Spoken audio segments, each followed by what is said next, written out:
siya ay magligtas at mapurihan ako. Sa ngalan ng Ama at ng Anak at ng Espiritu Santo, Amen. sumainyo ang Panginoon. At sumaiyo rin. Mga kapatid, aminin po natin ang ating mga kasalanan upang marapat tayong gumanap sa banal na pagdiriwang. Inaamin ko Sa makapangyarihang Diyos at sa inyo mga kapatid, na lubha akong nagkasala sa isip, sa salita, sa gawa, at sa aking pagkukulang. Kaya isinasamo ko sa mahal na Birheng Maria, sa lahat ng mga anghel at mga banal, at sa inyo mga kapatid, na ako'y panalangin sa Panginoong ating Diyos. kaawaan tayo ng makapangyarihang Diyos, patawarin tayo sa ating mga kasalanan, at patnubayan tayo sa buhay na walang hanggan. Amen. Panginoon, kaawaan mo kami. Panginoon, kaawaan mo kami. Kristo, kaawaan mo kami. Kristo, kaawaan mo kami. Panginoon, kaawaan mo kami. Panginoon, kaawaan mo kami. Manalangin tayo.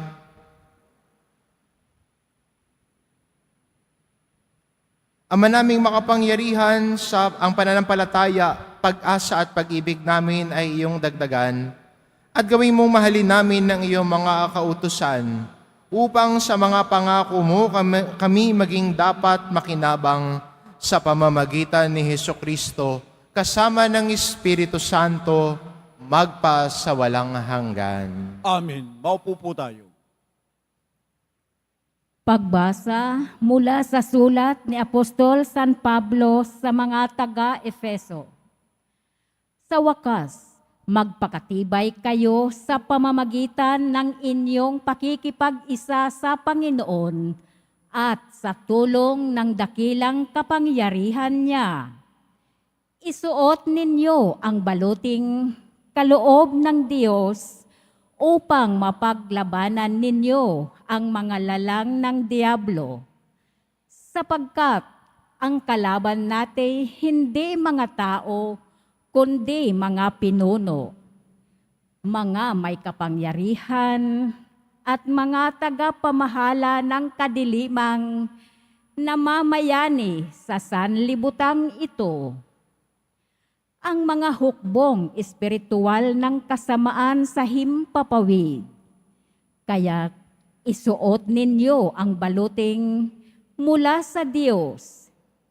Sa gayon, makatatagal kayo sa pakikipaglaban pagdating ng masamang araw na iyon at pagkatapos ng inyong pakikipaglaban ay matatag pa rin kayong nakatayo.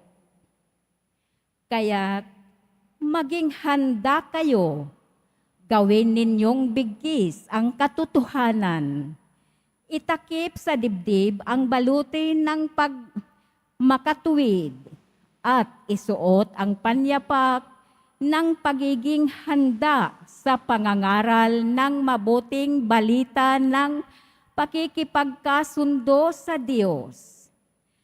Taglayin ninyong lagi ang kalasag ng pananalig kay Kristo bilang pananggat pamatay sa lahat ng nagliliyab na palaso ng masama.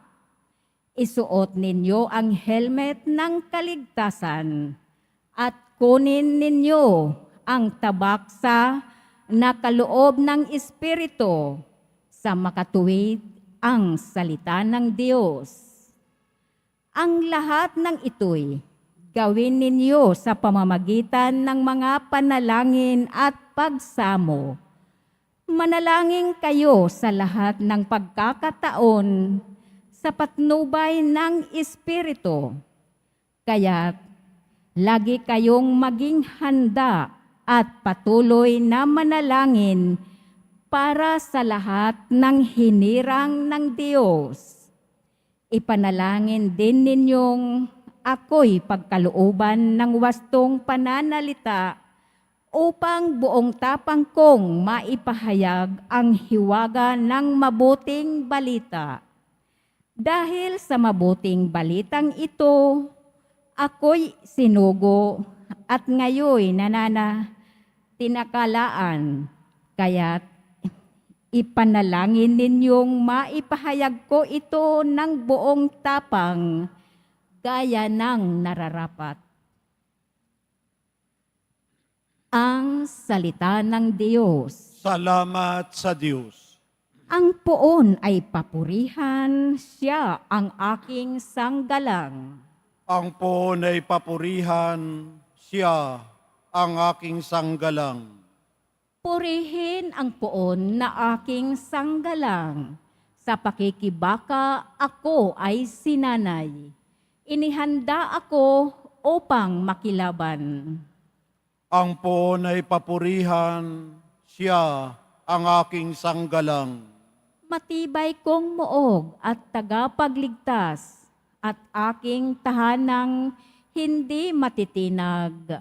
Tagapagligtas kong pinagtitiwalaan, nilulupig niya ang sakop kong bayan. Ang poon ay papurihan, siya ang aking sanggalang. O Diyos, may awitin akong bagong-bago, alpay tutugtugin at aawit ako. Tagumpay ng hari ay iyong kaloob, at iniligtas mo si David mong lingkod. Ang poon ay papurihan, siya ang aking sanggalang. Tumayo po tayo.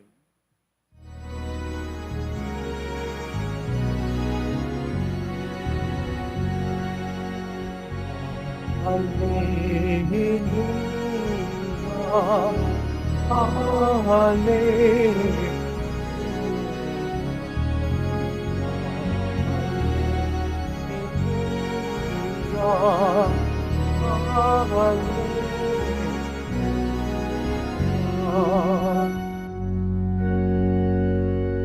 Papuri sa hari natin, na ngayon ay dumarating.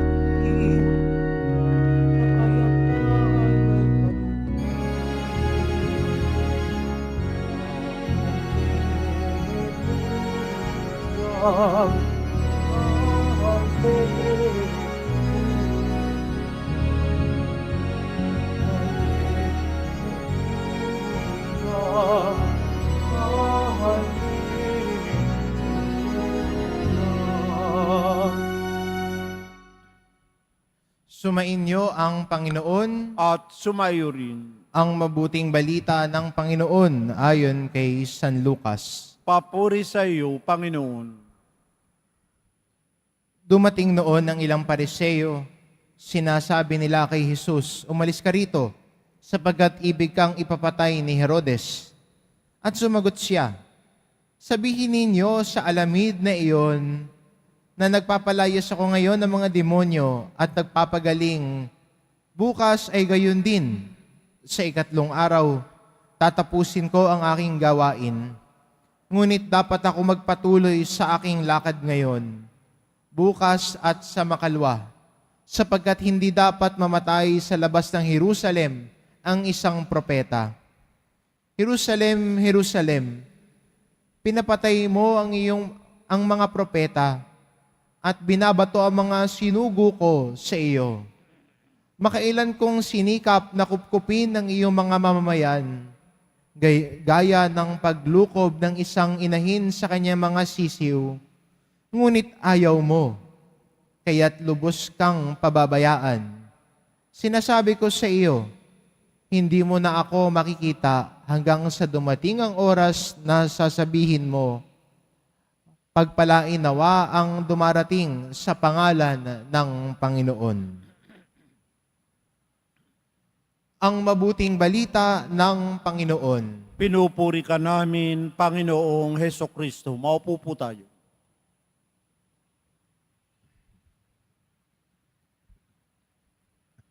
Ngayon ho ay October 31. At ang iniisip ng karamihan, gabi ng lagim.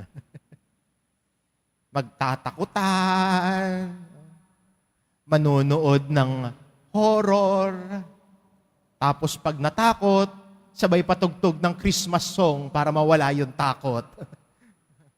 O magpapatugtog ng masaya.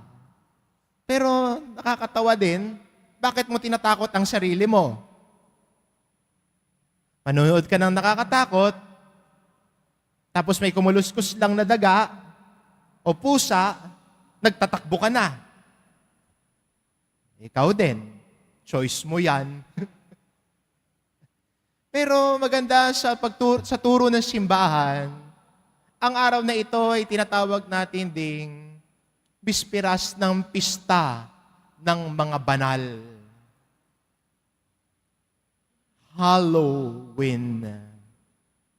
All Hallows Eve.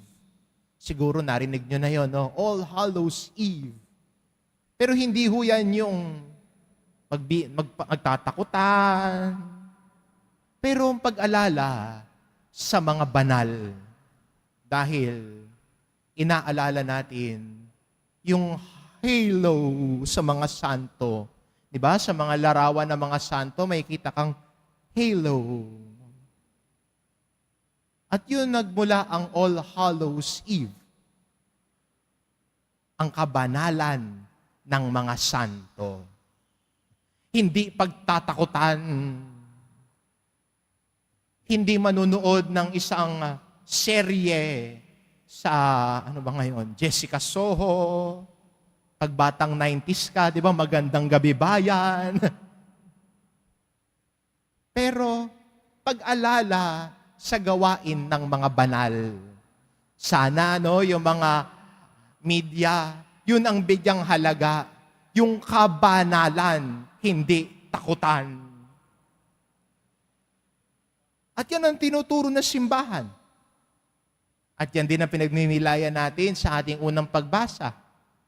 Na ang daan ng kabanalan ay hinahayaan natin na balutin tayo ng salita ng Diyos. Hinahambing ni San Pablo sa ating paglalakbay bilang Kristiyano, sa ating pananatili sa kabanalan ng Diyos, na ang ating sandata at kalasag ay ang salita ng Diyos na siyang laban natin sa kasamaan at pumoprotekta sa atin sa lahat ng temptasyon. The Word of God is our weapon and our shield. At hindi ba yan din ang naging saligan ng mga santo? Ang salita ng Diyos. Ang salita ng Diyos na sinundan nila at ginabayan. Salita ng Diyos sa kanilang pinakinggan. Kaya hindi ho natatapos ang pagdinilay natin dito. Part 1 ho lang ito. Kung gusto niyo ho ng part 2, simba ho kayo bukas. Pero, hayaan natin no sana yung aspeto ng kabanalan na may maging parte ng buhay natin.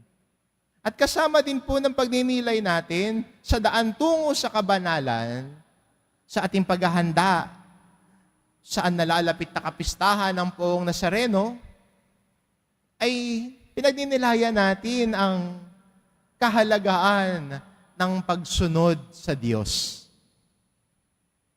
Kahalagahan ng pagsunod sa kahit anumang gawaing pisikal at panlabas.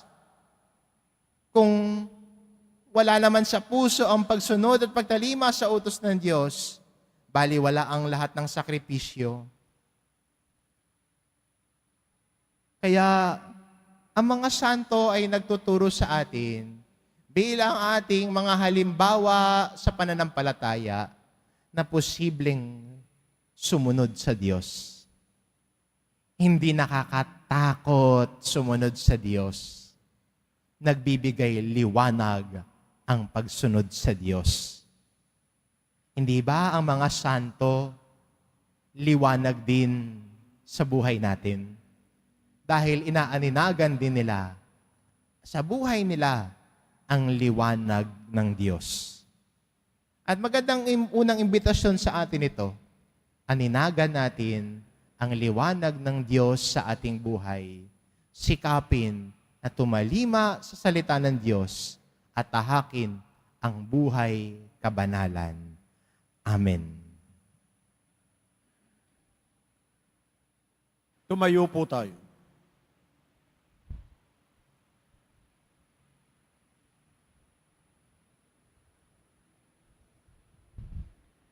Minamahal ko mga kapatid, mula sa ating misyon na maging propeta ng mahabaging pag-ibig ng Diyos.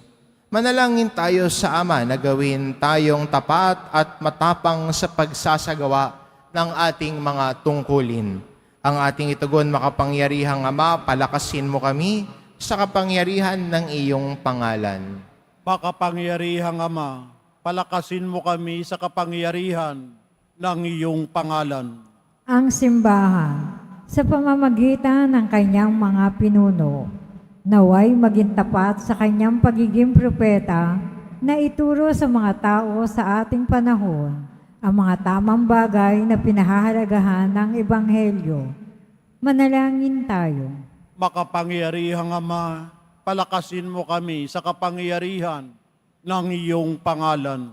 Ang mga naghahangad at nagpapagal para sa isang magandang bukas, naway hindi panghinaan ang loob o maghinanakit dahil sa mga pagtuligsa at paglaban sa kanila. Bagkus, palakasin sila ng pag-ibig para patuloy na sumulong. Manalangin tayo. Makapangyarihang Ama, palakasin mo kami sa kapangyarihan ng iyong pangalan. Atin nawang tanggapin ng bukas sa loob ang salita ng Diyos, gaano man ito kahirap o magbibigay lamang ng agam-agam para sa atin. Manalangin tayo. Makapangyarihang Ama, palakasin mo kami sa kapangyarihan ng iyong pangalan. Ang mga nag-aalaga ng mga may sakit, naway hindi mapagod sa kanilang pagbibigay kalinga na mayroong personal na atensyon at paggalang. Manalangin tayo. Makapangyarihang Ama, palakasin mo kami sa kapangyarihan ng iyong pangalan. Yaong mga yumao, naway gawing malinis ng mapagpagaling na biyaya ng Diyos. Manalangin tayo. Makapangyarihang Ama, palakasin mo kami sa kapangyarihan ng iyong pangalan.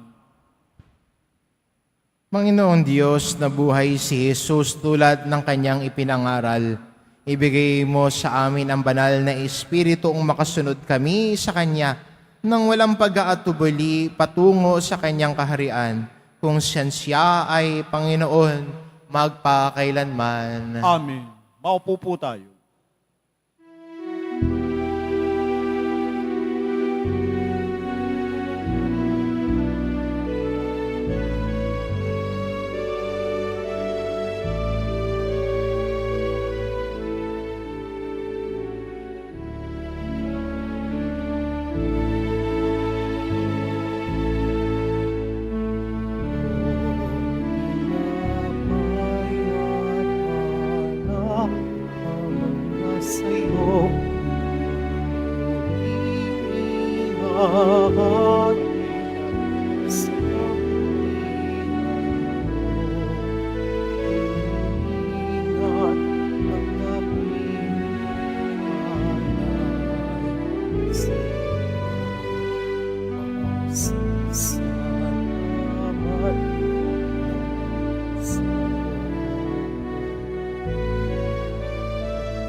Tumayo po tayo.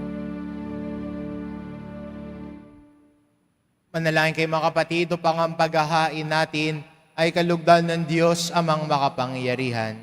Tanggapin nawa ng Panginoon itong paghahain sa iyong mga kamay, sa kapurihan niya at karangalan, sa ating kapakinabangan at sa buong sambayan na niyang banal. Ama naming lumika, tunghayan mo ang mga alay na aming inihahain sa iyong kadakilaan, upang ang paglilingkod na aming ginagampanan ay humantong sa iyong lalong ikadarangal sa pamamagitan ni Hesukristo kasama ng Espiritu Santo, magpa sa walang hanggan. Amen. Sumainyo ang Panginoon. At sumayo rin. Itaas sa Diyos ang inyong puso at diwa. Itinaas na namin sa Panginoon. Pasalamatan natin ang Panginoong ating Diyos. Marapat na siya ay pasalamatan. Ama naming makapangyarihan, tunay ngang marapat na ikaw ay aming pasalamatan sa pamamagitan ni Hesukristo na aming Panginoon. Siya ang salitang katuwang mo at kapiling, noong lahat ng umiiral ay iyong likhain. Siya'y sinugo mo para kami sa gipit palayain. Kaya siya'y kinalinga ng mahal na birhen na naging kanyang inang totoo sa kapangyarihan ng Espiritu Santo. Inako niyang sundin ang loob mo at kamtiin ang sambayan ng banal para sa iyo. Pinagtiisan niyang iunat sa krus ang kanyang mga kamay upang magwakas ang kamatayan at mahayag ang pagkabuhay. Kaya kaisa ng mga anghel na nagsisiawit ng papuri sa iyo, nang walang humpay sa kalangitan, kami nagbubunyi sa iyong kadakilaan. Santo, Santo, Santo, Panginoong Diyos ng mga hukbo, napupuno ang langit at lupa ng kadakilaan mo, o sana sa kaitaasan. Pinagpalang na paririto sa ngalan ng Panginoon, o sana sa kaitaasan. Lumuhod po tayo. Ama naming banal, ikaw ang bukal ng tanang kabanalan. Kaya't sa pamamagitan ng iyong Espiritu, gawin mong banal ang kaloob na ito upang para sa amin maging katawan at dugo ng aming Panginoong Hesu Kristo. Bago niya pinagtiis ang kusang loob na maging handog, kinawakan niya ang tinapay, pinasalamatan kanya. Pinagati-hati niya iyon, iniabot sa kanyang mga alagad at sinabi, tanggapin ninyong lahat ito at kanin, ito ang aking katawan, na ihahandog para sa inyo.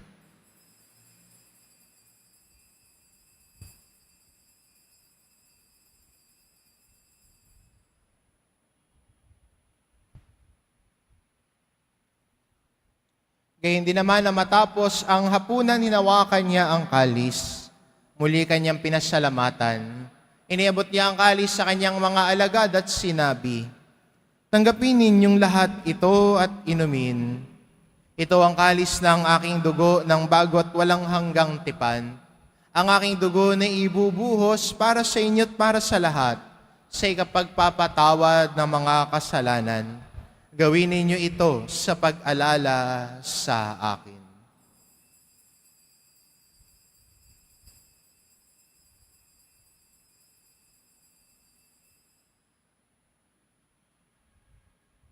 Tumayo po tayo. Ipagbunyi natin ang misteryo ng pananampalataya. Si Kristo'y namatay, si Kristo'y nabuhay, si Kristo'y babalik sa wakas ng panahon. Ama, ginagawa namin ngayon ang pag-alala sa pagkamatay at muling pagkabuhay ng iyong anak. Kaya tinaalay namin sa iyo ang tinapay na nagbibigay buhay at ang kalis na nagkakaloob ng kaligtasan. Kaming nagpapasalamat dahil kami iyong minarapat na tumayo sa harap mo para maglingkod sa iyo. Isinasamo namin kaming magsasalo-salo sa katawan at dugo ni Kristo ay mabuklod sa pagkakaisa sa pamamagitan ng Espiritu Santo. Ama, lingapin mo ang iyong simbahang laganap sa buong daigdig. Puspusin mo kami sa pag-ibig, kaisa ni Francisco na aming Papa at ni Jose na aming Obispo at ng Tanang Kaparian. Alalahanin mo rin ang mga kapatid naming nahimlay na may pag-asang sila'y muling mabubuhay, gayon din ang lahat ng mga pumanaw. Kaawaan mo sila at patuloyin sa iyong kaliwanagan. Kaawaan mo at pagindapating kaming lahat na makasalo sa iyong buhay na walang wakas.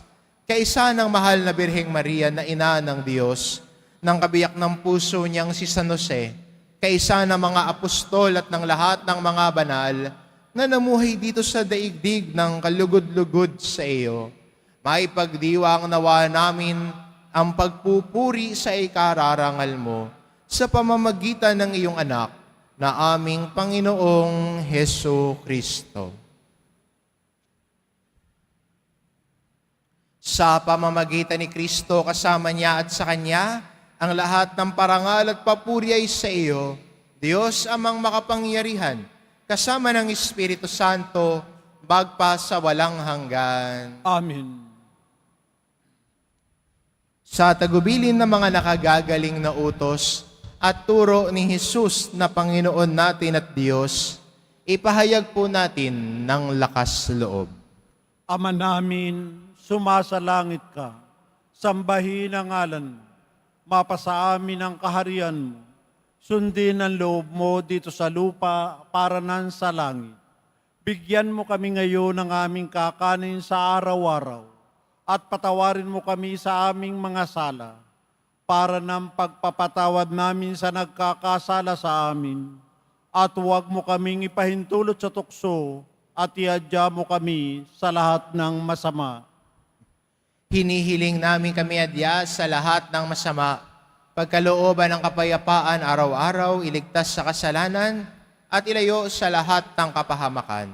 Samantalang aming pinananabikan ng dakilang araw ng pagpapahayag ng tagapagligtas naming si Hesu Kristo. Sapagkat iyo ang kaharian at ang kapangyarihan at ang kapurihan magpakailanman. Amen. Panginoong Kristo, sinabi mo sa iyong mga apostol, kapayapaan ang iniiwan ko sa inyo, ang aking kapayapaan ang ibinibigay ko sa inyo. Tunghayan mo ang aming pananampalataya at huwag ang aming pagkakasala. Pagkalooban mo kami ng kapayapaan at pagkakaisa, ayon sa iyong kalooban, kasama ng Espiritu Santo, magpa sa walang hanggan. Amen. Ang kapayapaan ng Panginoon ay laging sumainyo. At sumaiyo rin. Magbigayan kayo ng kapayapaan sa isa't isa.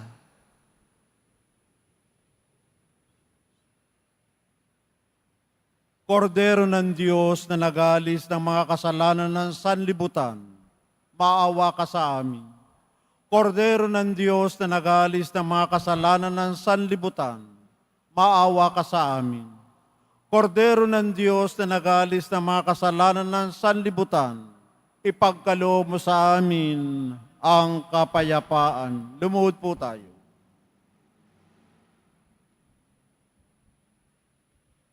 Ito ang kordero ng Diyos, ito nag-aalis ng kasalanan ng sanlibutan. Mapalad ang mga inaanyayahan sa kanyang piging. Panginoon, hindi ako karapat-dapat na magpatuloy sa iyo, ngunit sa isang salita mo lamang ay gagaling na ako.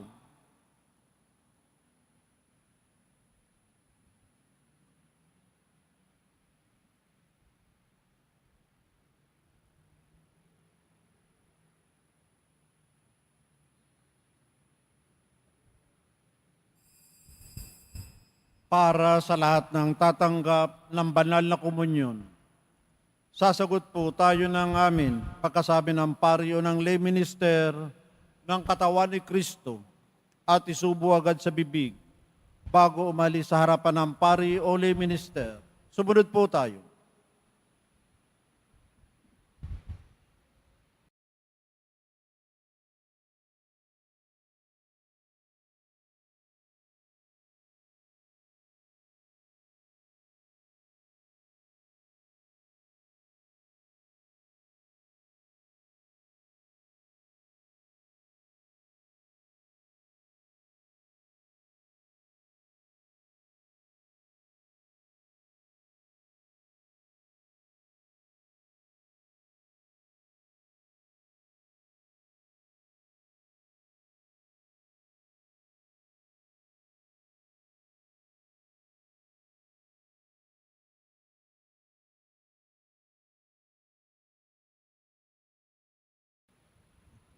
Manalangin tayo. Ama naming mapagmahal, maging lubos nawa ang aming pakikinabang sa tinanggap namin sa piging mong banal, upang ang aming ginaganap ng lantaran ay siyang aming makamtang tunay sa pamamagitan ni Jesucristo kasama ng Espiritu Santo, magpa sa walang hanggan. Amen. Sumainyo ang Panginoon. At sumaiyo rin. Mahal na pong Isus Nazareno, inihayag mo sa pamamagitan ng krus ang walang maliw na pag-ibig ng Diyos sa sangkatauhan. Pakinggan mo ang kahilingan ng iyong angka na nagsusumamo sa iyo. Makamtanawa nila ang iyong katugunan at tanggapin ang kasagutan ng may utang na loob na tinatanaw. Basbasan din po ninyo ang mga may daladala nilang imahin at dasalan sa pamamagitan ng bendisyon na ito, naway maalala nila ang mga pangako nila noon sa binyag, na ikaw ang kanilang iibigin at paglilingkuran bilang Panginoon, magpas sa walang hanggan. Amen. At pagpalain kayo ng ating mapagmahal na Diyos, ang Ama at ang Anak at ng Espiritu Santo. Amen. Umayo kayo, taglay ang kapayapaan ng poong Jesus Nazareno. Salamat sa Diyos.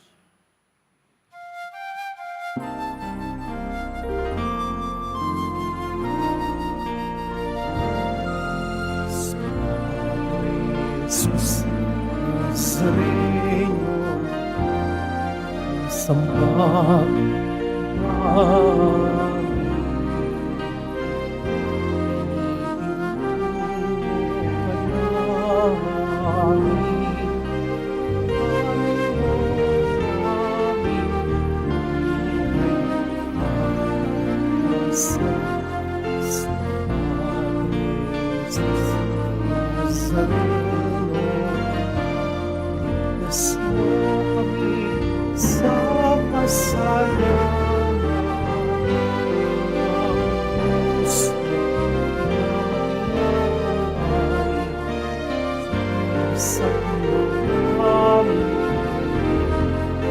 sa